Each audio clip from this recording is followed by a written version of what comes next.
The binders around my wrists were cold enough to burn. I did not flinch. A daughter of the Virian throne does not flinch, even when her own mother is the one who ordered the binders locked. The Hall of Ascension was full. Every noble house had sent someone to watch me fall. I could hear them whispering behind their fans and their polished masks, and I made myself walk straight, chin high, boots silent on the black stone floor, as if I were walking to a coronation instead of a sentencing. My mother, Empress Solvain, sat on the high seat with her eyes fixed on me, like I was a stranger, not her child, a problem to be solved.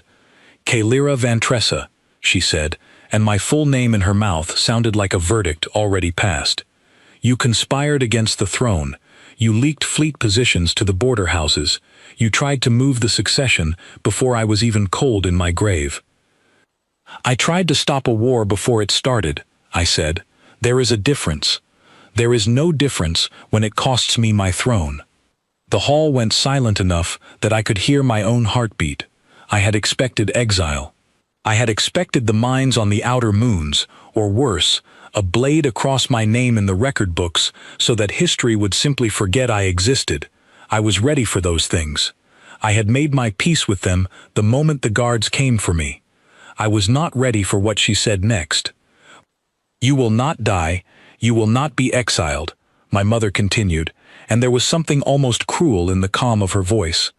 You will be married. Laughter rippled through the hall, quiet at first, then louder, until it filled the whole chamber like water rising around me. I did not understand. Marriage was not a punishment. Marriage was a tool, a treaty, a chain between houses that kept the peace. Married to whom? I asked, and I hated how small my voice sounded. To a human, she said. The laughter turned into something else. Gasps. Disgust. Someone near the front actually spat on the floor. I understood, then, exactly what she was doing. The humans were the species we had gone to war with only a few short years before. A species we had called primitive, disorganized, barely worth the fuel it would take to bomb them into silence. And somehow, against every law of numbers and strength we believed in, they had won. Not conquered us, not destroyed us, but forced us to sign a treaty as equals. My people had never forgiven them for that. We had never forgiven ourselves. To marry me to one of them was not a treaty. It was humiliation dressed up as diplomacy. My mother was telling the whole galaxy that her own daughter was worth no more than an animal's mate. You cannot be serious, I whispered. I have never been more serious in my life, she said. You wanted to protect the throne so badly. Now you will serve it. You leave within the week. I did not cry. I refused to give her that. But my hands shook inside the binders, and for the first time since the guards had taken me from my chambers, I felt truly afraid. The ship that carried me to the human world was small, and gray, and utterly without ceremony, which felt like its own kind of insult. No honor guard, no royal seal on the hull, just a transport crewed by soldiers who would not meet my eyes, as if my disgrace might be contagious. I spent the journey imagining what waited for me. I had grown up on stories of the war, humans who fought without armor because they did not fear death the way civilized people did, humans who screamed instead of speaking, who lived in filth, who bred like insects and threw their young into battle without a second thought. I built a monster in my mind, piece by piece, because it was easier to hate a monster than to imagine marrying one. When the doors of the transport finally opened onto the human station, the air that hit me smelled of metal and rain and something warm I could not name. Not filth, not blood, just air. A small crowd waited on the platform. Officials in neat gray uniforms, a handful of reporters with recording devices, held low, respectful, not shoved in my face the way I expected savages to behave. And at the front of them all stood a man. He was tall, though not unusually so. His hair was dark and cut short, his uniform plain but pressed with care, a single medal pinned above his heart instead of the wall of decorations I imagined a warrior species would demand. He did not smile at me, which I appreciated, because a smile would have felt like mockery. He simply bowed his head, the smallest amount, the exact bow one gives a person of equal standing rather than a conquered prize. "Princess Kalira," he said. His voice was quiet, steady. "My name is Ethan Calder. I imagine this is not how either of us pictured our lives going." I stared at him, waiting for the cruelty I was certain must be hiding underneath the calm. I waited for him to laugh, to sneer, to say something about the great victory his species had won over mine. He did none of those things. He simply waited, patient, as if he understood that I needed a moment before I could speak. "You imagine correctly," I finally said. "I was told humans were monsters. You do not look like a monster." Something flickered across his face. Not anger, almost amusement, though he kept it carefully contained. "I was told Virian royalty didn't speak to humans directly," he said. "Only through translators, so they wouldn't have to dirty their mouths with our language." "I speak 7 languages," I said. "Yours is not beneath me. Nothing is beneath me except the situation I currently find myself in." He almost smiled at that. "Almost. Fair enough," he said. "For what it's worth, I didn't ask for this either. My government offered me a choice between this assignment and a court-martial over a decision I made during the war that saved 400 lives and broke about 6 regulations doing it. I picked the wedding. I did not know what to say to that. It was not the answer of a monster. It was not even the answer of a man thrilled to marry a princess. It was the tired, plain honesty of someone who had also been handed a punishment and told to smile through it. The ceremony took place 2 days later in a hall far smaller and far plainer than anything my mother would have accepted for a royal wedding, and I found, strangely, that I preferred it that way. There were no cameras broadcasting to the entire Dominion. There was no crowd of nobles waiting to see me fail, just a handful of officials from both our peoples, a translator standing quietly to one side in case either of us needed her, and Ethan Calder standing across from me in a room lit by soft golden light instead of the harsh white of Virian ceremony halls. When the officiant asked if I would take this human as my bonded partner under treaty law, I looked at Ethan and saw, for just a moment, the same exhaustion I felt reflected back at me. 2 people, punished by circumstances neither of us had chosen, standing at the center of a decision that was never truly ours to make. "I will," I said, because there was no other answer to give. Refusal would not free me. It would only prove my mother right, that I was a child throwing a tantrum instead of a woman who understood consequence. "I will," Ethan said, and his voice did not shake at all. There was no kiss, no grand embrace, nothing performed for an audience that was not truly there to celebrate us. Just a simple exchange of bonded rings, plain metal instead of jewels, and the quiet, final sound of a door closing on the life I had known. As we were led from the hall, Ethan walked beside me, close enough that our shoulders nearly touched, and he leaned toward me just slightly. "For what it's worth," he said quietly, "I don't plan on making this harder than it already is." I studied his face, looking for the lie, the trap, the cruelty I had been taught to expect from his kind. I found none of it, only a tired, steady patience that I did not understand yet, and would not understand for a long time. "We will see, Ethan Calder," I said. "We will see." I told myself, that first night in my new quarters aboard the human station, that this was temporary, a humiliation to be endured, a punishment to be survived, nothing more. I told myself I would give my mother nothing to gloat over, that I would wear this marriage like armor rather than a wound, and that the moment politics allowed it, I would return home with my dignity intact, and this chapter closed forever. I did not know, lying awake in that unfamiliar room with its unfamiliar light, that the chapter had only just begun, and that everything I believed about humans, about my punishment, and about myself, was about to be taken apart, piece by piece, by a quiet man who had never once raised his voice at me. The alarm woke me before dawn, a low, pulsing tone that had nothing gentle about it. I sat up in the unfamiliar bed with my heart already racing, certain for one wild moment that my mother had sent assassins to finish what the binders had started. Then the door slid open, and Ethan stood there, already dressed, his face calm, but his eyes sharp. "Get up," he said. "Now. Don't argue, just move." I had never once, in my entire life, been spoken to that way, and obeyed without question. But something in his voice told me this was not the moment to remind him who I was. I moved. He led me through corridors I did not recognize, past soldiers running in the opposite direction, until we reached a reinforced room with thick walls and no windows. Only when the door sealed behind us did he finally explain. "Sensors picked up an unregistered ship on approach," he said. "Could be nothing. Could be someone from your side of the treaty who doesn't like this marriage any more than the rest of your people do. Either way, we wait here until it's confirmed safe." "You risked being wrong," I said. "You woke a Virian princess in the middle of the night over a ship that might be nothing." "I'd rather wake you over nothing than not wake you over something," he said simply, and sat down across from me on a plain metal bench, close enough to reach me if he needed to, far enough not to crowd me. "You can be angry with me later if it turns out to be nothing." I studied him in the low emergency light. He did not look afraid.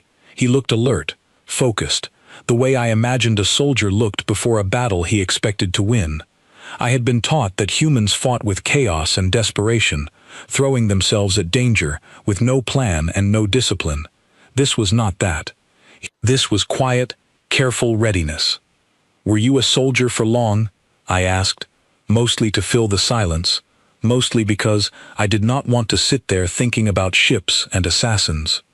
12 years, he said, most of it during the war with your people, if we're being honest about it.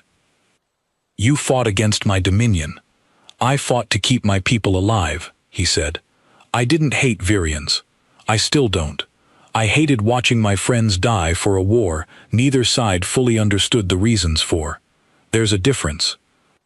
It was the second time he had said that exact phrase back to me, the same words I had used in my mother's throne room. I wondered if he had done it on purpose. The all clear came an hour later. The ship had been a supply freighter with a broken transponder, nothing more. Ethan exhaled, the tension leaving his shoulders in a way he did not bother to hide from me, and I realized, with some surprise, that he had been genuinely afraid for my safety the entire time, not performing concern for the sake of treaty optics. "You could have simply left me in my quarters," I said, as we walked back through the now quiet corridors. "If the ship had been hostile, protecting me would have cost you time you might have needed to protect your own people." "You are my people now," he said. "That's how this works. For better or worse, we're stuck together, so I intend to keep you breathing." I did not know how to respond to that, so I said nothing at all, and he did not seem to expect anything more from me. Over the following weeks, I watched him the way a scholar studies a puzzle they do not trust to be as simple as it looks. I waited for cruelty that never came. I waited for him to demand things of me, to treat me as a prize he had won, rather than a person forced into his life, and instead he asked before he assumed anything. He asked if I preferred my meals prepared a certain way, once he learned Virian food required specific mineral balances our bodies needed. He asked before entering rooms I occupied, even though by treaty law he had every right to simply walk in. He asked and asked and asked, until I began to realize that this constant asking was not weakness, as I had been taught, but a kind of respect my own culture rarely bothered to extend to anyone below the throne. I decided one afternoon to test him properly. I had grown tired of waiting for the mask to slip on its own. "Tell me something," I said, as we sat across from each other during a meal neither of us particularly wanted to eat. "Do the other humans on this station laugh at you? Married to someone from a species your people were taught to fear?" I watched his jaw tighten, just slightly, the first real reaction I had managed to provoke in weeks. "Some do," he said honestly. "Not to my face, mostly. And you weren't conquered, Kalira. Your people signed a treaty as equals. There's a difference between losing and refusing to keep losing people on both sides. You did not answer my real question, I pressed. Does it wound your pride to be seen with me? No, he said, and there was no hesitation in it at all. What wounds my pride is watching someone as sharp as you pretend you don't already know the difference between cruelty and consequence. You're testing me because you want to see if I'll break the way your own people probably would in my position. I'm not going to, so you might as well stop wasting both our time. I sat back, genuinely startled. No one spoke to me that way. No one had ever dared, not since I was old enough to understand my own title. And yet there was no anger in his voice, only a tired kind of patience, as if he had expected this test from the very beginning and simply decided to walk through it rather than around it. You are very direct. For a species I was taught was ruled entirely by emotion, I said quietly. And you're very controlled, for someone I was taught felt nothing at all, he said. Funny how that works, isn't it? It was the first time either of us had smiled at the other, small and reluctant, but real. The station itself surprised me almost as much as he did. I had expected human spaces to be crude, functional at best, built for survival rather than dignity. Instead, I found gardens tucked into unused corridors, grown by soldiers who missed the color green. I found children, actual children, laughing in a recreation hall while their parents worked nearby, something my own people rarely allowed on military installations for fear of appearing weak. I found humans arguing loudly over small things and then laughing together moments later, as if the argument had never mattered at all, a kind of emotional flexibility that unsettled me at first and slowly began to fascinate me instead. One evening, Ethan brought me to a small observation deck I had not known existed, a quiet room with a wide window looking out over the stars. I come here when things get loud in my head, he said, sitting down on the floor rather than any of the available chairs, his back against the cold metal wall. After a moment of hesitation, I sat beside him, though I kept a careful, proper distance between us. What is loud in your head tonight? I asked. He was quiet for a long moment, long enough that I thought he might not answer at all. I lost someone during the war, he finally said. A friend. We grew up together, joined the service the same week. He didn't make it home. Some nights I still hear the exact moment it happened, over and over, and I can't make it stop. I did not know what to say. In my culture, grief was a private matter, something to be locked away behind proper composure, never displayed, especially not to someone considered beneath your station. And yet here was a decorated human officer, sharing something raw and unguarded with a Virian princess he had known for less than a month, simply because the stars were quiet and the moment felt honest. I am sorry, I said, and I meant it, more than I expected to. My people are taught that grief is a weakness to be hidden. I am beginning to wonder if we simply hide our weaknesses so well that we forget we ever had strength to begin with. He looked at me then, really looked, in a way that made me feel seen rather than judged. That might be the most honest thing you've said to me since you got here, he said. Do not grow used to it, I warned, though there was no real edge in my voice anymore. Too late, he said, and there was something warm in the way he said it, something that made my chest tighten in a way I did not have a proper word for in my own language.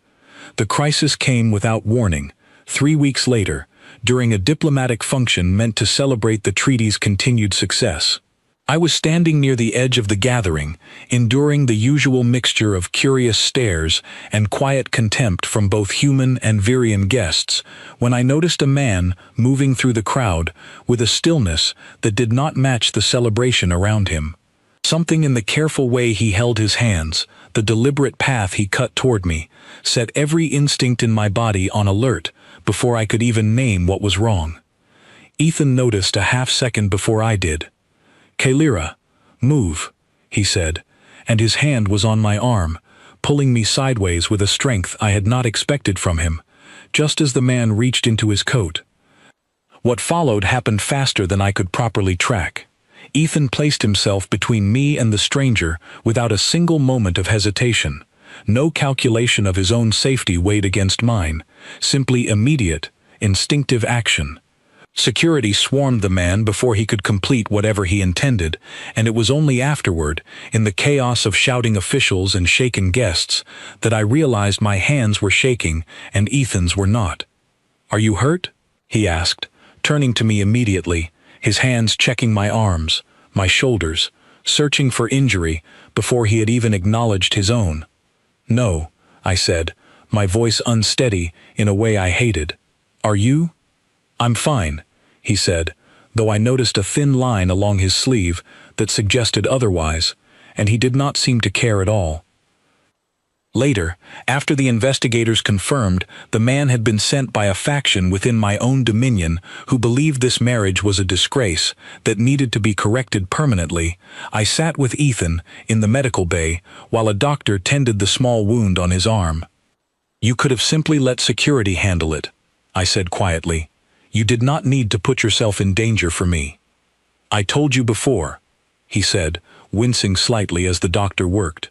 "You're my people now. That's not a treaty obligation, Kalira." I wasn't thinking about the treaty when that man reached into his coat. "I was thinking about you." I looked at him for a long moment, this quiet, steady human who had been given to me as an insult and had somehow become the only person in my entire life who had ever placed my safety above his own without being ordered to. I did not have a word yet for what I was feeling.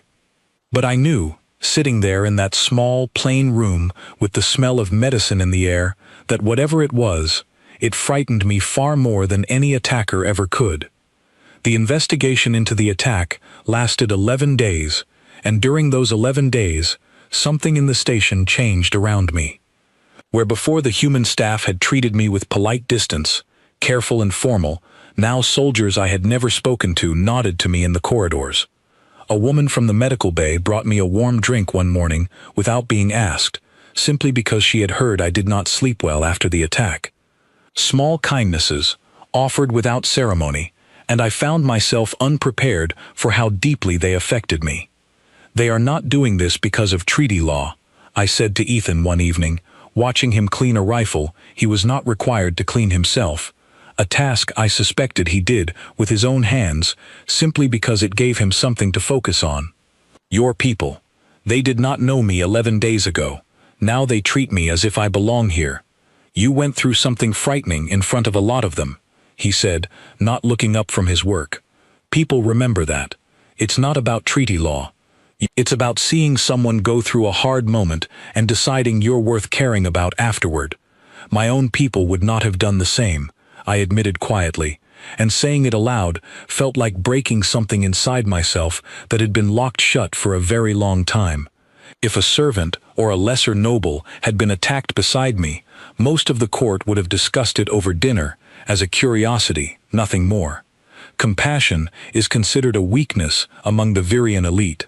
It suggests you have not mastered your own emotions. Ethan finally looked up at me. "That sounds exhausting," he said simply. "Pretending not to feel things doesn't make you stronger.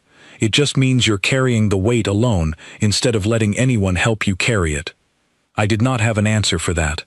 I only knew that somewhere in the past month, without noticing the exact moment it happened, I had stopped bracing myself against every conversation with him, waiting for the cruelty that never came.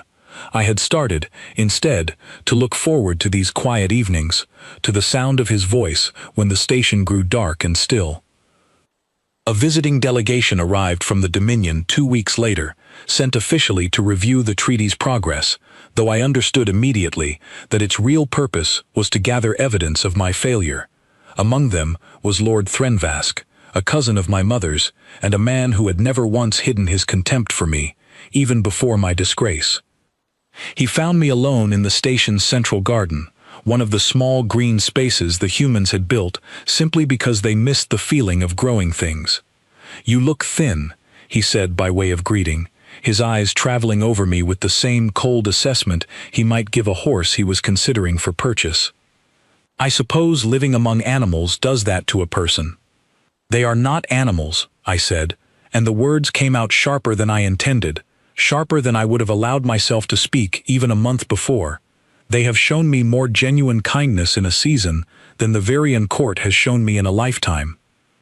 Threnvask's eyebrows rose, delighted in the way cruel people are always delighted to find a wound they can press on. "How touching," he said. "The disgraced princess defends her livestock. Does your husband know you still refer to us as your people, or have you forgotten your own blood entirely?" "I have forgotten nothing," I said, though something in my chest ached at the accusation. "I remember exactly what my own blood did to me. They handed me to a species they believed beneath contempt, expecting me to be broken by it.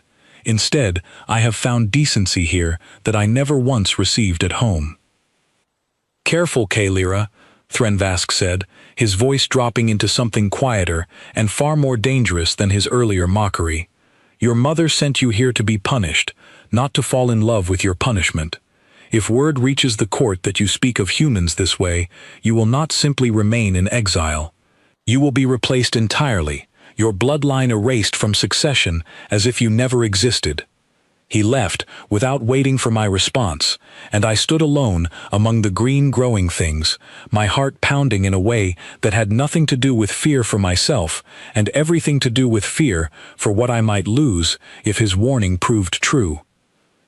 I found Ethan later that night on the observation deck, our observation deck, as I had quietly begun to think of it. He must have seen something in my face, because he set aside the report he had been reading and simply waited for me to speak. "A member of my mother's court threatened me today," I said, sitting down beside him without the careful distance I once kept. "Not with violence, with something worse. He implied that if I continue to defend your people, I will be erased from my own bloodline entirely, replaced as if I never existed." Ethan's jaw tightened, the same quiet anger I had seen the night of the attack. "Do you believe him?" "I believe my mother is capable of it," I said honestly. "She sent me here to be humiliated, not humanized. If I return home, changed, softened by what I have learned here, she will see it as a failure of the punishment rather than a success of the treaty." "What do you want to do?" he asked, and I noticed, not for the first time, that he never told me what to think or feel. He only asked, and waited, and let me arrive at my own conclusions. "I do not know yet," I admitted, "but I know that Threnvask expected me to be frightened into silence. I am finding, instead, that I am angry." "Good," Ethan said. "Anger is useful, as long as you point it somewhere smart, instead of somewhere loud." I laughed, surprising myself with the sound of it, genuine and unguarded, in a way my court had trained out of me before I was even old enough to understand what I was losing. "You have a strange way of comforting a person," I said. "I'm not trying to comfort you," he said, and there was something warm in his eyes, despite the seriousness of the moment. "I'm trying to remind you that you're allowed to be angry about how you've been treated, by your own people and mine both. You don't have to perform calm acceptance for anyone, Kalira, not even me." I studied his face in the low light of the stars beyond the window, and for the first time, I let myself truly consider what I had been refusing to admit since the night of the attack. This was not simply a man I had grown to tolerate, or even respect. Something had shifted between us, quiet and unannounced, the way seasons change without a single dramatic moment marking the turn. "Ethan," I said carefully, testing the words before I let them fully form. "When this began, I told myself it was temporary, a punishment to be endured until politics allowed me to return home with my dignity intact." "I remember," he said quietly. "You told me as much, more or less, the first week we met." "I do not believe that anymore," I said, and saying it aloud felt like stepping off a ledge I had been standing on for weeks, without realizing how close to the edge I truly was. "I find that I do not want this to end. Not the treaty, not the arrangement. I mean you, specifically. I do not want to lose whatever this has become between us." He was quiet for a long moment, long enough that my old instincts screamed at me to retreat, to reclaim the careful distance I had abandoned, to protect myself from a rejection I had never once considered until the silence stretched too long. But when he finally spoke, His voice was rough, in a way I had not heard from him before. "I've known for a while that I feel the same way," he said. "I just didn't want to say it first, and make you feel pressured into agreeing, given everything you've already had forced on you since the day we met."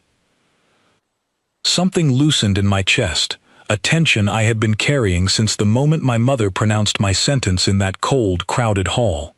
"You did not force this," I said. "You have never once forced anything on me, Ethan Calder. That is precisely why I trust you." He reached out, slowly, giving me every opportunity to step back if I wished, and rested his hand over mine where it lay on the cold metal floor between us. I did not step back. "For what it's worth," he said softly, echoing the very first words he had ever spoken to me on that transport platform. "I don't regret any of this. Not the assignment, not the arrangement, none of it, not anymore." "Nor do I," I admitted, and it was the truest thing I had said since arriving on this station. Word of Threnvask's visit reached my mother faster than I expected, and faster still came her response. A formal message arrived within the week, addressed not to me, but to the Treaty Council overseeing our arrangement, expressing what she called grave concern over reports that the Virian princess had begun speaking publicly in defense of human character. She requested, in language dressed carefully in diplomatic courtesy but unmistakable in its true intent, that I be recalled home for what she termed a reassessment of the arrangement's effectiveness. The council summoned me to explain myself before they would consider her request, and I stood before a small gathering of both human and Virian officials, Ethan seated quietly among the human delegation, his presence steady even though he had no formal voice in the proceedings. Princess Kalira, the lead counselor said, an older woman with tired eyes who had overseen the treaty since its earliest days. "Your mother suggests you have been compromised by your time among humans. She fears you no longer represent Virian interests honestly. What do you say to that accusation?" I thought of every version of myself I had been in this moment. The frightened princess dragged in binders through the Hall of Ascension. The cold, testing woman who had spent her first weeks here, waiting for cruelty that never came. The version of myself sitting in the medical bay, terrified for a man who had placed himself between me and a blade meant for my chest. I chose, finally, to simply be honest. "I have not been compromised," I said, my voice steady, despite the weight of every eye in that room. "I have been informed. There is a difference between losing your loyalty to your people and losing your ignorance about another. I came to this station believing humans were exactly the monsters my mother's court taught me to fear. I have found, instead, a people capable of more genuine kindness, more honest courage, and more real compassion than I witnessed in my entire life at the Virian court. If recognizing that truth makes me compromised in my mother's eyes, then I would rather be compromised than continue living inside a lie simply because it is more comfortable for her throne." The room was silent for a long moment. I did not look at Ethan, though I could feel his attention on me like warmth against my skin. I looked instead at the lead counselor, waiting for whatever judgment might follow. "That is a bold statement to make before a formal council," the counselor finally said, though something in her expression had softened. "Your mother will not be pleased to hear it repeated to her." "My mother has rarely been pleased with anything I have done," I said. "I have decided that her displeasure is no longer the measure by which I judge my own worth." The council did not recall me home that day. They requested additional time to consider my mother's petition, time which Ethan later told me was almost certainly a courtesy extended because my public defense of humanity had shifted opinion among several council members who had quietly grown tired of Virian condescension toward the treaty's human side. That night, walking back to our quarters together, Ethan took my hand without asking, and I let him, feeling none of the old instinct to pull away. "You surprised a lot of people in that room today," he said. "I surprised myself," I admitted. "A month ago, I would never have spoken that honestly before a formal council. My entire upbringing trained me to hide behind careful diplomatic language, never to reveal what I truly believed." "And now?" he asked. Now I find I no longer wish to hide, I said. Not from the council, not from my mother, and certainly not from you. He stopped walking and turned to face me fully, and in the quiet corridor, lit only by the soft emergency lighting of the late hour, he studied my face with an expression I had come to recognize as something far warmer than simple respect. I know what this is costing you, he said quietly. Standing up for us, for me, in front of your own people. I know it might cost you everything you were born to inherit. Then it costs me everything, I said, and I meant it fully, without a single trace of the careful hesitation I had carried since the day the guards first bound my wrists. I have spent my entire life being told what I was worth by a throne that never once asked me what I wanted. I would rather lose that throne entirely than lose this, lose you. He pulled me gently closer, and for the first time since the sentencing that had brought us together, I did not think of myself as a punished princess enduring an arrangement. I thought of myself, simply and completely, as a woman who had found something real in the last place she ever expected to look for it. But even as I allowed myself that rare moment of peace, I understood that my mother would not simply accept defeat quietly. She had built her entire reign on control, on the belief that her word was law across every house and every heart within her dominion. A daughter who defied her publicly, who chose a human over the throne itself, was not a problem she would allow to resolve itself. Somewhere beyond the quiet warmth of that corridor, I knew my mother was already planning her next move, and I understood, with a clarity that chilled me despite Ethan's steady presence beside me, that whatever came next would not simply threaten my dignity or my standing. It would threaten his life. The message arrived 3 days later, disguised as a routine diplomatic invitation. My mother requested my presence at a ceremony marking the anniversary of the treaty's signing, to be held aboard a neutral station chosen jointly by both Virian and human authorities. Ethan was invited as my formal escort, a courtesy that felt, from the very beginning, wrong in a way I could not quite name. "Something about this feels staged," Ethan said, reading the invitation over my shoulder with the same careful stillness he brought to every threat he sensed before it fully arrived. "Your mother hasn't asked to see you once since you arrived here. Now, suddenly, she wants a public ceremony with both of us present." "I agree," I said, "but refusing the invitation would be seen as an admission of guilt, proof that I fear facing her. I cannot give her that satisfaction, nor can I give the council reason to doubt my loyalty to the treaty." "Then we go in careful," Ethan said. "Together. Whatever she's planning, she doesn't get to separate us to make it easier." I should have listened more closely to my own instincts. I should have insisted on additional security, on a full review of the neutral station's access points, on anything that might have prevented what followed. Instead, confident in the treaty's protections and in my own growing strength, I walked into that ceremony believing I could face whatever my mother intended without being caught unprepared. The ceremony itself proceeded normally for nearly an hour. My mother sat at the head of the gathering, her expression unreadable, offering formal words about the treaty's continued success that felt hollow given everything I now knew of her true feelings toward the arrangement. I stood beside Ethan, our hands not quite touching, but close enough that I could feel the steady warmth of him beside me, and I allowed myself to believe, foolishly, that perhaps this truly was nothing more than a diplomatic formality. The lights failed without warning, plunging the entire ceremonial hall into sudden darkness, followed immediately by the sound of a dozen boots moving with practiced coordination. I felt hands seize my arms before I could react, dragging me backward away from Ethan's side, and I heard him shout my name into the chaos, his voice cutting through the darkness with a desperation I had never heard from him before. "Kaelira!" "Ethan!"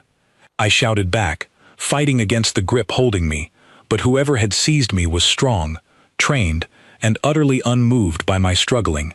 A cloth, pressed briefly over my face, sweet and chemical, and the last thing I remembered before darkness took me entirely was the sound of gunfire, distant and sharp, and Ethan's voice growing fainter as I was carried away. I woke in a small, windowless room aboard what I quickly recognized as a Virian vessel, the familiar hum of the engines unmistakable to anyone raised within the Dominion. My wrists were bound again, though this time with restraints far more sophisticated than the simple binders from my sentencing. Lord Threnvask sat across from me, his expression carrying none of his usual mocking amusement, only a cold, patient satisfaction. "Your mother sends her regrets that this proved necessary," he said, "but you gave her no choice, Kaelira. A princess who publicly chooses a human over her own throne cannot be permitted to continue her defiance unchecked. You will be held here until the succession can be quietly restructured. Your human husband, I am told, will be dealt with separately." Fear, cold and immediate, replaced every other feeling in my body. "What do you mean, dealt with?" "Framed for treaty violations, serious enough to justify his removal," Threnvask said simply, as if discussing nothing more significant than a shipping manifest. "Evidence has already been arranged, suggesting he orchestrated an unauthorized transfer of Dominion military data.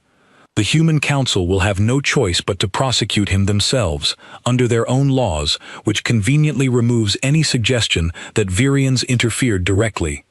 "He did nothing," I said, fury replacing fear as I strained uselessly against my restraints. "You cannot destroy an innocent man simply to protect my mother's reign."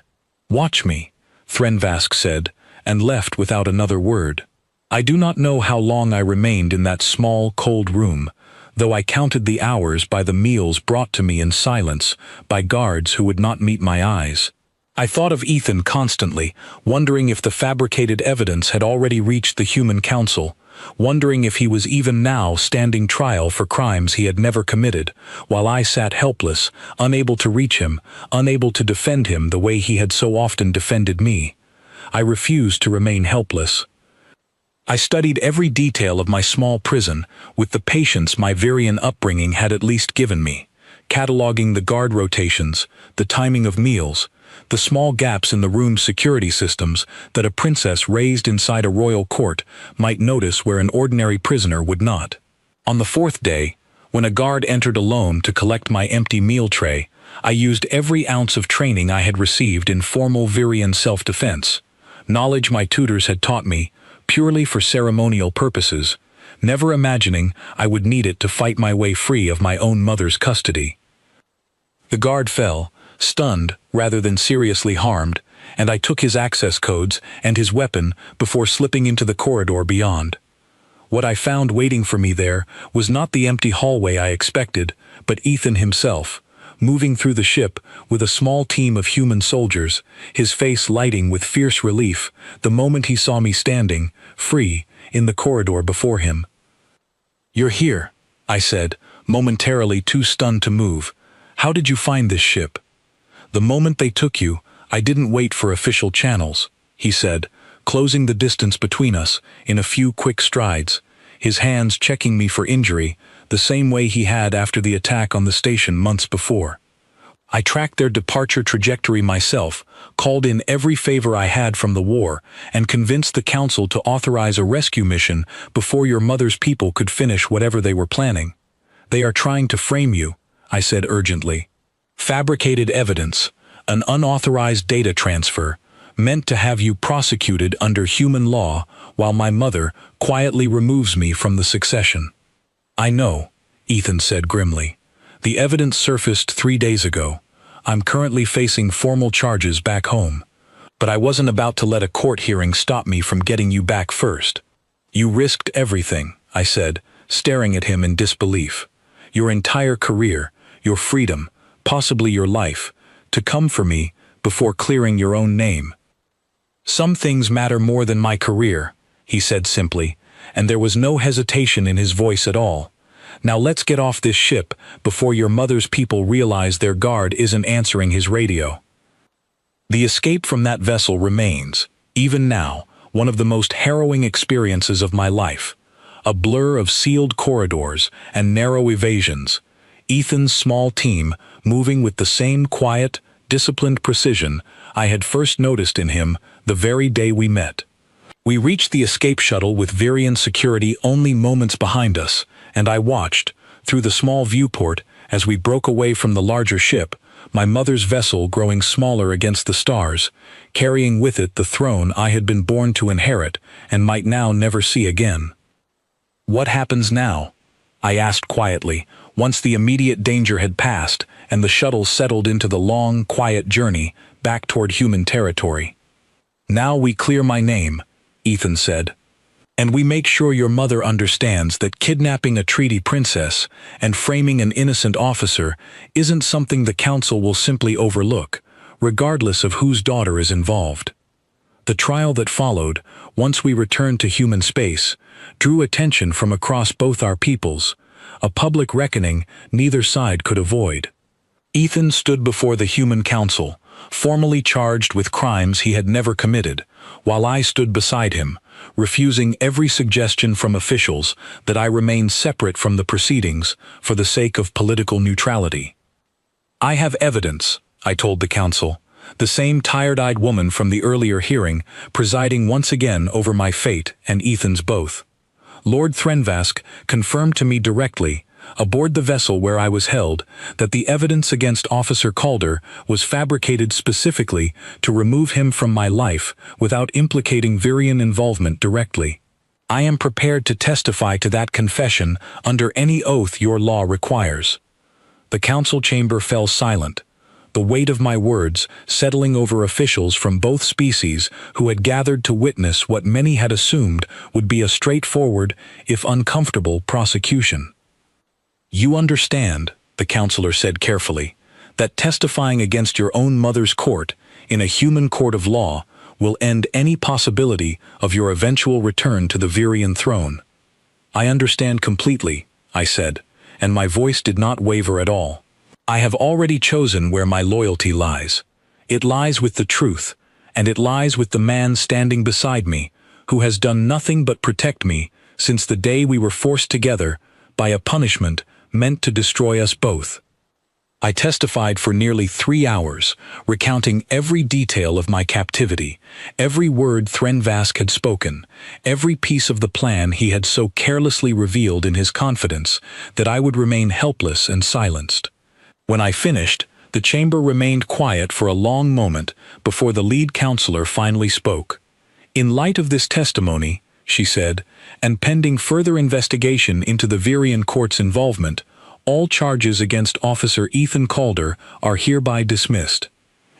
The relief that swept through me was so overwhelming I nearly lost my composure entirely, a lifetime of careful Virian control finally cracking under the weight of everything we had survived together. Ethan turned to me the moment the ruling was announced, and for the first time since our escape, I saw the tension leave his shoulders completely. "You just gave up your throne for me," he said quietly, once the chamber had begun to empty, and we finally had a moment alone. In front of the entire council, on public record, there's no taking that back now. "I do not want to take it back," I said, and I had never spoken truer words in my life. "I told you once that I would rather lose everything than lose you. I meant it then, and I mean it now, even more completely than I did before." He pulled me close, and for the first time since the guards had first placed binders on my wrists in that cold Virian hall, I felt no fear at all about what my future held. Only a quiet, steady certainty that whatever came next, we would face it together, exactly as we had faced everything since the day fate had forced two strangers into a marriage neither of us had chosen. But even in that moment of relief, I understood that my mother would not simply accept this humiliation quietly. Threnvask's exposure implicated her court directly, and a woman who had built her entire reign on absolute control would not allow such a defeat to stand unanswered. Somewhere within the Dominion, I knew, the true reckoning between my mother and myself was only just beginning. The formal summons from the Dominion arrived within a week of Ethan's acquittal, delivered not through diplomatic channels, but through a direct transmission from my mother herself, the first time she had spoken to me since the sentencing that had begun this entire ordeal. Her face on the screen looked older than I remembered, though her voice carried the same cold authority it always had. "You have humiliated this throne, beyond repair," she said, without any greeting or preamble. "Testifying against a member of your own court, in a human tribunal, exposing dominion business to the very species we were meant to be punishing you with. I do not know whether to have you formally exiled or simply erased from the succession records entirely." "You may do whichever you believe protects your throne best," I said, and I was surprised by how calm my own voice sounded, how little her threats affected me now compared to the fear they once carried. "But I will not apologize for exposing Threnvask's plot. He tried to destroy an innocent man to remove a perceived threat to your reign. I will not stay silent simply because the truth embarrassed you." "You were meant to be punished," my mother said, and for the first time I heard something beneath her anger that might have been genuine confusion. "You were meant to return home broken, grateful for whatever scraps of position I chose to restore to you. Instead, you return as this, defiant, changed, in love with the very species I sent you to as punishment." "Yes," I said simply. "That is exactly what happened. Perhaps the punishment failed because it was never truly justified in the first place. Perhaps I am not broken because there was nothing broken in me to begin with, only a mother who mistook her daughter's conscience for a crime against the throne." She was silent for a long moment, and I watched something shift behind her eyes, some old and buried memory surfacing that she quickly suppressed before it could fully form. "The Council of Houses meets in 3 days to determine your formal status," she finally said. "I would suggest you prepare yourself for whatever judgment they render, given how thoroughly you have complicated your own position." The transmission ended without further words, and I sat in silence for a long time afterward, processing everything that had passed between us. Ethan found me still sitting there when he returned from his own meeting with the Human Council, and he settled beside me without asking what had happened, simply waiting, as he always did, for me to speak when I was ready. "The Council of Houses meets in 3 days," I finally said, "to determine whether I remain in the succession at all, or whether I am formally erased from Varian records entirely." "How do you feel about that?" he asked quietly. I considered the question honestly before answering. "Frightened," I admitted. Everything I was raised to believe mattered. My title, my bloodline, my place in 1,000 years of Virian history, all of it may end in 3 days. And yet, strangely, I do not feel as devastated by that possibility as I once would have. "Why not?" he asked. "Because I have already found something more valuable than a throne," I said, taking his hand in mine. "I found it here, on a small station I once believed would be my humiliation, with a man my own people taught me to fear and despise. Whatever the council decides, I will not lose that. I have already chosen it, freely, over everything else I was born to inherit." The Council of Houses convened 3 days later aboard the same neutral station where the ceremony had been ambushed, though this time security surrounded the proceedings with a thoroughness that left no room for further interference. I stood before the gathered nobility, Ethan beside me, and my mother seated at the head of the assembly, her expression unreadable as always. The proceedings opened with a formal reading of the charges against me: defiance of the throne, public alignment with a foreign species over dominion interests, testimony against Virian nobility before a human tribunal. Each charge, read aloud in the cold, formal language of Virian law, sounded far more damning than the truth of what had actually occurred, and I understood, listening to them, exactly how carefully my mother had constructed the case against me. When the reading finished, I was given the opportunity to speak in my own defense, and I chose, once again, simple honesty over careful diplomatic language. "Every charge against me is factually accurate," I said, and I watched surprise ripple through the assembled nobility at my immediate admission. I did defy my mother's wishes. I did align myself publicly with the human officer she assigned to me as punishment. I did testify against Lord Threnvask before a human tribunal. I do not deny a single word of it. "Then you admit your guilt freely," one of the council elders said, clearly expecting this admission to end the proceedings quickly in my mother's favor. "I admit the facts freely," I corrected.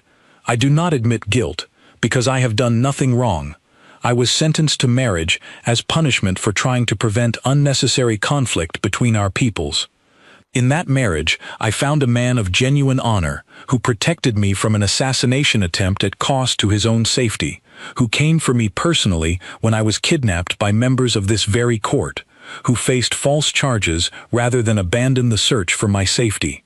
If defending such a man, and testifying truthfully about a plot to destroy an innocent officer, constitutes a crime under Virian law, then I would suggest the flaw lies in the law itself, not in my actions." The chamber remained silent for a long moment, and I watched several council members exchange careful glances, clearly weighing my words against whatever version of events my mother had presented to them beforehand.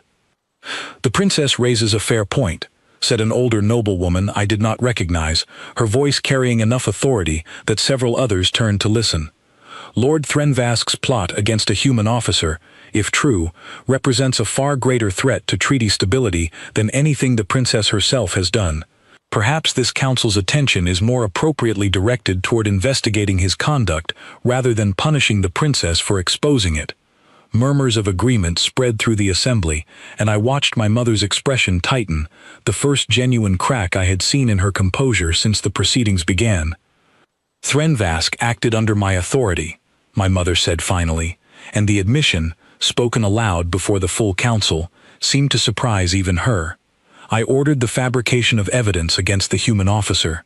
I believed, and still believe, that this marriage represented an unacceptable weakening of Dominion strength." The chamber erupted into sound, dozens of voices rising at once, shock and outrage mixing together as the full weight of my mother's confession settled over the assembly. I stood very still amid the chaos, watching the woman who had sentenced me to this marriage as punishment now face the consequences of her own actions before the very council she had once controlled absolutely. It took the council elders nearly an hour to restore order, and when they finally did, the tenor of the proceedings had shifted entirely. What began as my trial had become, instead, a formal inquiry into my mother's conduct, her authorization of fabricated evidence against a treaty partner, her willingness to endanger the fragile peace between our species simply to punish a daughter whose only true crime had been trying to prevent unnecessary conflict in the first place. The council's final ruling, delivered 2 days later after extensive deliberation, restored my full standing within the succession, while simultaneously opening a formal investigation into my mother's continued fitness to hold the throne. I was not present for every detail of that investigation, much of it conducted in closed session among the council elders, but I understood enough to know that my mother's absolute grip on Virian power had been fundamentally, perhaps permanently, weakened by the events her own punishment had set into motion. I met with her one final time before returning to the human station, in a small private chamber away from the formal proceedings, just the two of us, without guards or council members, to witness whatever passed between us. "You have destroyed everything I built," she said quietly, and for the first time in my entire life, I heard something in her voice that might have been genuine grief rather than simple anger. "You destroyed it yourself," I said, though not unkindly. "I did not ask to be sentenced to this marriage. I did not ask to fall in love with the man you gave me as punishment. I simply told the truth when I was asked, and the truth exposed choices you made long before I ever testified against them." She was silent for a long moment, studying my face as if searching for the daughter she remembered, the frightened girl dragged before her court in binders, rather than the woman standing before her now. "Are you happy?" she finally asked, and the question seemed to cost her something significant to voice aloud. "Yes," I said simply, without hesitation. "Happier than I ever was within this court, Mother. I am sorry that fact troubles you so deeply. I had hoped, perhaps foolishly, that my happiness might matter to you as much as the throne's stability once did." She did not answer, and I understood, watching her, that some wounds between us might never fully heal, regardless of whatever came next for either of us. I returned to the human station 3 days later to find Ethan waiting for me on the same platform where we had first met, months before, two strangers forced together by a punishment neither of us had chosen. He looked tired, the strain of recent weeks visible in the lines of his face, but his eyes lit the moment he saw me, the same quiet warmth I had come to treasure more than any throne I had ever been born to inherit. "How did it go?" he asked, though I suspected the formal reports had already reached him through official channels. "My mother's reign is likely finished," I said. "The council is formally investigating her conduct, and I do not believe she will survive the process with her authority intact. My own standing has been restored, for whatever that is now worth to me." "How do you feel about that?" he asked, echoing the same question he had asked me 3 days before the council convened. I considered it honestly, standing there on the same platform where this entire journey had begun. "Strangely at peace," I said. "I once believed my entire worth was tied to that throne, to my bloodline, to a legacy 1,000 years in the making. I understand now that my worth was never truly tied to any of that. It was tied to the choices I made, the honesty I was willing to speak, even when it cost me everything I thought mattered." "And what do you want now?" he asked quietly, "now that the throne is no longer the only path available to you?" I looked at him for a long moment, this quiet, steady man who had been given to me as an insult and had become, instead, the truest thing in my entire life. "I want this," I said simply.